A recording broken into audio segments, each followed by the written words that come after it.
Santapan Harian Minggu 4 Juli 2021.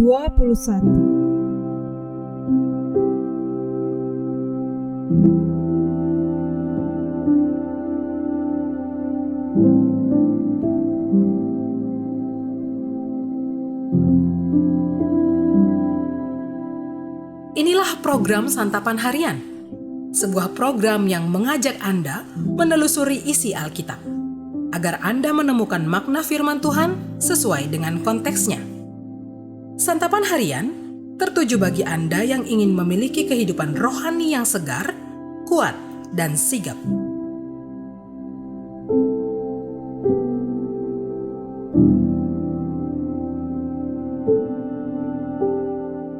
Hari ini kita akan membaca kitab Yesaya pasalnya yang ke-54, ayat yang pertama hingga ayatnya yang ke-17.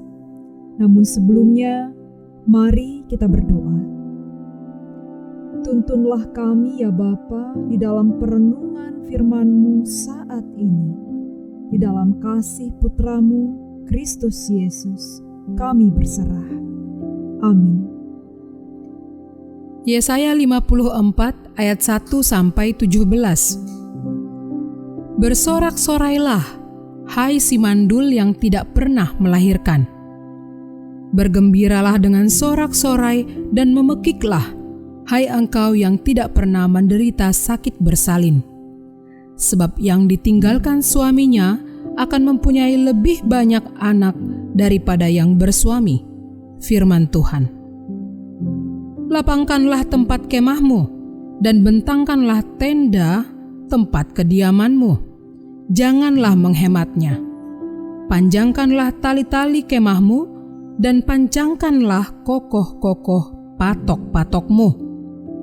Sebab engkau akan mengembang ke kanan dan ke kiri. Keturunanmu akan memperoleh tempat bangsa-bangsa, dan akan mendiami kota-kota yang sunyi. Janganlah takut, sebab engkau tidak akan mendapat malu. Dan janganlah merasa malu, sebab engkau tidak akan tersipu-sipu. Sebab engkau akan melupakan malu keremajaanmu, dan tidak akan mengingat lagi aib kejandaanmu. Sebab yang menjadi suamimu ialah Dia yang menjadikan engkau, Tuhan semesta alam namanya. Yang menjadi penebusmu ialah Yang Maha Kudus, Allah Israel. Ia disebut Allah seluruh bumi. Sebab seperti istri yang ditinggalkan dan yang bersusah hati, Tuhan memanggil engkau kembali. Masakan istri dari masa muda akan tetap ditolak? Firman Allahmu. Hanya sesaat lamanya aku meninggalkan engkau, tetapi karena kasih sayang yang besar, aku mengambil engkau kembali. Dalam murka yang meluap, aku telah menyembunyikan wajahku terhadap engkau sesaat lamanya. Tetapi dalam kasih setia abadi, aku telah mengasihi engkau. Firman Tuhan, penebusmu. Keadaan ini bagiku seperti pada zaman Nuh. Seperti aku telah bersumpah kepadanya bahwa air bah tidak akan meliputi bumi lagi. Demikianlah aku telah bersumpah bahwa aku tidak akan murka terhadap engkau dan tidak akan menghardik engkau lagi. Sebab biarpun gunung-gunung beranjak dan bukit-bukit bergoyang, tetapi kasih setiaku tidak akan beranjak daripadamu, dan perjanjian damaiku tidak akan bergoyang. Firman Tuhan yang mengasihani engkau. Hai yang tertindas, yang dilanggar angin badai, yang tidak dihiburkan. Sesungguhnya aku akan meletakkan alasmu dari batu hitam dan dasar-dasarmu dari batu nilam. Aku akan membuat kemuncak-kemuncak tembokmu dari batu delima, pintu-pintu gerbangmu dari batu manikam merah, dan segenap tembok perbatasanmu dari batu permata. Semua anakmu akan menjadi murid Tuhan, dan besarlah kesejahteraan mereka. Engkau akan ditegakkan di atas kebenaran. Engkau akan jauh dari pemerasan, sebab engkau tidak usah lagi takut, dan engkau akan jauh dari kekejutan, sebab ia tidak akan mendekat kepadamu.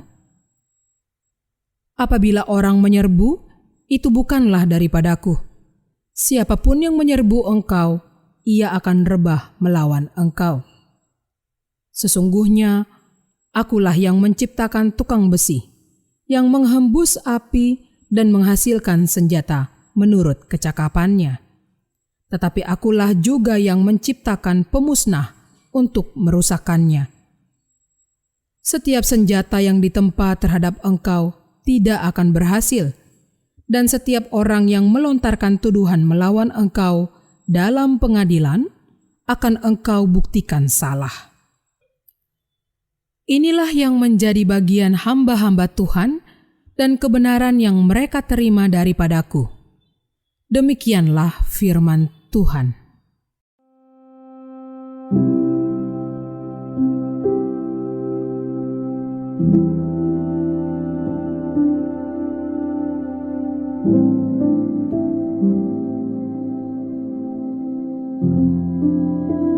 Sahabat Santapan Harian, dalam Yesaya pasal 54 ayat yang pertama tertulis, "Bersorak-sorailah, hai si mandul yang tidak pernah melahirkan. Bergembiralah dengan sorak-sorai dan memekiklah, hai engkau yang tidak pernah menderita sakit bersalin, sebab yang ditinggalkan suaminya akan mempunyai lebih banyak anak daripada yang bersuami." Firman Tuhan. Apakah orang yang mandul bisa mempunyai anak? Mungkin Anda berkata, sangat mustahil. Jawaban Anda tepat. Namun apa yang mustahil bagi manusia tidaklah mustahil bagi Allah. Orang-orang Yehuda di pembuangan diajak oleh Allah untuk bersorak-sorai dan memekik, yakni berteriak dengan suara keras atau nyaring kegirangan. Ajakan ini bukan sekedar mengekspresikan kebahagiaan karena menerima pembebasan dari pembuangan, tetapi juga memperlihatkan sikap Allah yang bersedia menebus, menerima, dan memperbarui mereka kembali. Allah yang semula murka dan menghukum mereka ke pembuangan, oleh kasih setianya memanggil mereka kembali dan memberkati mereka. Allah memperbarui perjanjian dengan mereka agar mereka bisa menerima kembali hak dan kewajiban sebagai umatnya. Wajar orang-orang Yehuda diajak bersorak-sorai karena Allah menjamin kehidupan yang berkelanjutan bagi umatnya pada masa depan. Anak-anak mereka akan diajar langsung oleh Allah sehingga kesejahteraan akan memenuhi kehidupan mereka. Melalui kehidupan yang berkelanjutan ini, mereka akan ditegakkan di atas kebenaran. Allah yang akan melindungi mereka. Karena itu, hidup mereka setelah ditebus dan diperbarui adalah milik Allah. Dia memberi perlindungan dan penyelamatan. Demikian juga yang harus kita lakukan, yaitu bersorak-sorai. Kita hidup sampai hari ini karena anugerah Tuhan. Renungkanlah, berapa banyak kesalahan yang kita lakukan setiap hari. Ketika kita mengakui kesalahan, Allah masih tetap mengasihi dan mau mengampuni kita. Kita bersyukur sebab Allah memelihara, menjaga, memberi kesehatan dan kekuatan, serta masih banyak kebaikan lain yang diberikan Allah kepada kita. Mari kita berdoa. Sukacita kami penuh. Kami bermazmur bagimu ya Yesus. Oleh karena curahan darah-Mu, Engkau menyelamatkan kami. Kami bersorak-sorai dan memuji-Mu karena besarnya kasih-Mu kepada kami. Laksana bintang di langit yang tak terhitung jumlahnya, Demikian pula berkat pengampunan yang begitu banyak bagi dosa-dosa kami, serta kebaikan-Mu kepada kami. Terima kasih Kristus. Dalam dekapan hangat kasih-Mu ya Yesus, kami bersyukur. Amin.